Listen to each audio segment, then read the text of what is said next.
British criminal history has been filled with many interesting characters, possessing intriguing criminal personalities. One such criminal figure who still captivates the attention of the public is multimillionaire and former Freemason, Kenneth Noye. Most criminals have to be ruthless and cunning to survive such a harsh landscape, and Noye fits the bill. However, he is far more than simply a ruthless and cunning criminal. Unlike other British criminals who have faded out of view, Noye's reputation and name still continues to remain relevant when it comes to British criminality. His business dealings and ability to form a close criminal network have made him a mythical British criminal figure. Kenneth Noye's life has been filled with controversy. He has been involved in a lot of illicit activities and there's been many legal battles. Throughout his life, Noye has been targeted by British police, who have maintained a long-running bid to lock him away for long stretches. This video is going to be exploring his life and crimes. Kenneth Noye was born in an area of southeast London called Bexleyheath, on May 24, 1947. World War II had just concluded and London had been decimated by German bomb raids. The Noye family had made the move to the suburbs outside of the city and were eager to return to normal life following years of turmoil brought on by the war. It should be noted that many families were in the same boat as the Noyes. Rationing was big at this time and people were struggling to make ends meet. Kenneth Noye would begin thieving from a young age, and at 5 years old he stole from a Woolworths store. In order to survive in this post-war environment, you had to have some type of hustle. The Noye family were working class and Noye seemingly had a knack for making, or rather stealing, money. Noye was described as a bully in his teens, with him reportedly forming a protection racket at his school. This sounds extreme and it goes to underline the environment that surrounded him. Noye left school at 16, becoming a printer's apprentice. Even though he was making money legitimately, committing crime wasn't off the table and making money was always on his mind. It has been said that Noye was a saver, who wasn't open to spending a lot of his own money. He'd rather spend other people's. Like many teens finding their way, Kenneth Noye joined a British subculture known as mods. Mods were fashionable young men who liked to listen to modern jazz music. This British subculture also involved its members driving around on motor scooters. It should come as no surprise that with his criminal way of thinking, Noye began stealing scooters to sell for profit. Later on, he progressed to stealing cars.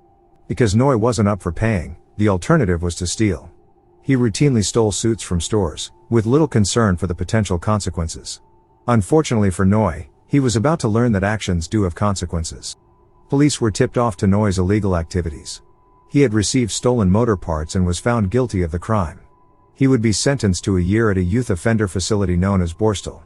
The whole aim of this facility was to reform the young offenders.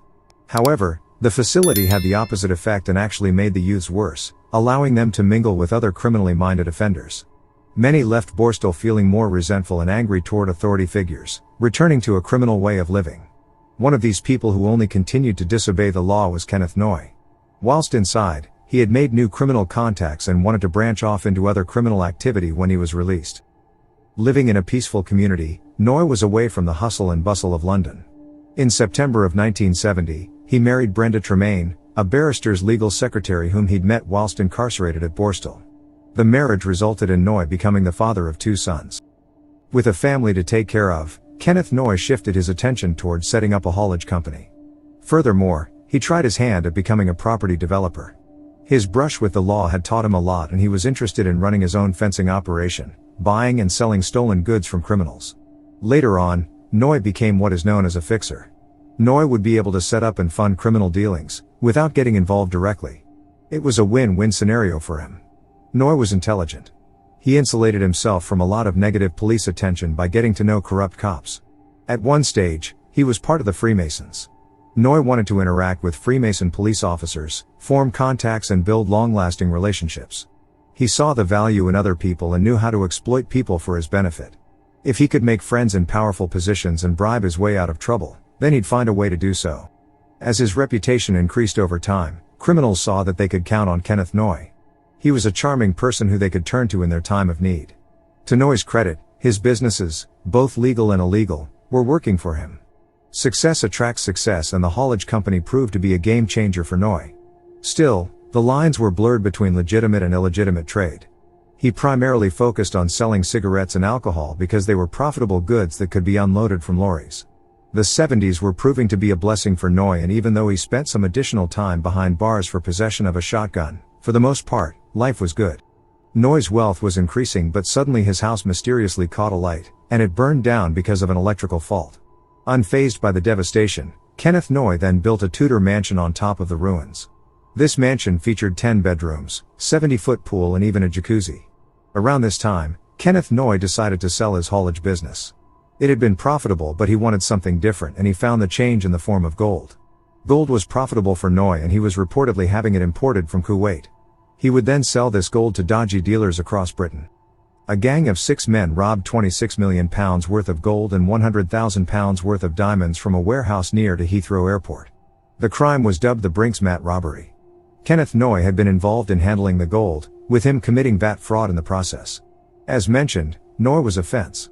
Because of his notoriety in criminal circles, he had been brought in as a middleman for the gang.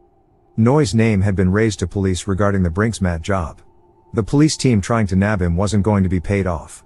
They couldn't be bought, and this time, he was stuck in a jam. Undercover detectives were monitoring his movements, hiding out in his back garden. Sometime during the night, Noye heard his dogs barking outside. He grabbed a torch and armed himself with a kitchen knife before going outside. Standing beside Noye was his friend Brian Reeder. This man later masterminded the infamous Hatton Garden heist. Noye came face to face with an undercover detective and wasted no time in stabbing him 10 times.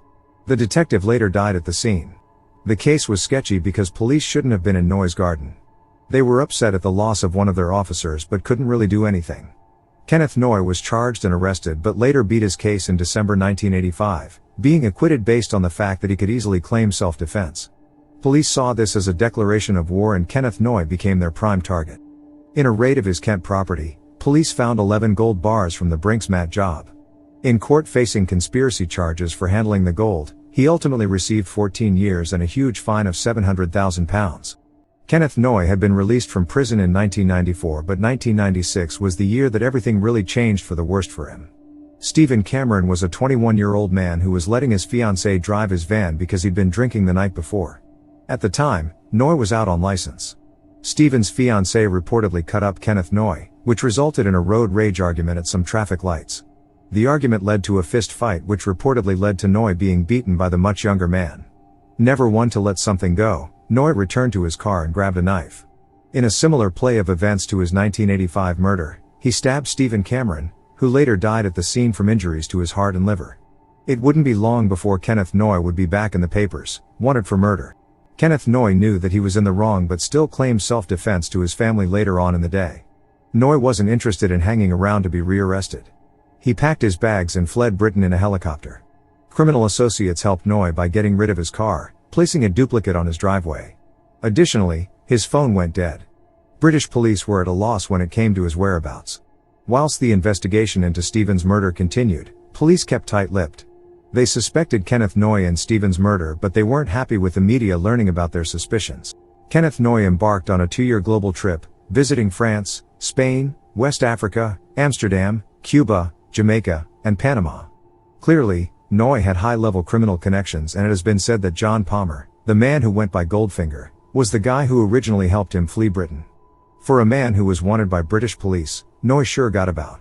Moreover, he was reportedly living the high life, eating in fancy restaurants and staying in posh hotels. Kenneth Noye was located hiding out in Barbate, Spain. British police used undercover agents for their operation to apprehend Noye. At a packed restaurant, Noye was eating seafood with a female. He was identified by Stephen's fiancée, who had been flown in to help bring him down.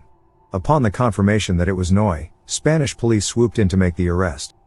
After a lengthy extradition procedure, Kenneth Noye would be sent back to Britain. He was facing life in prison. Kenneth Noye received a life sentence for the murder of Stephen Cameron.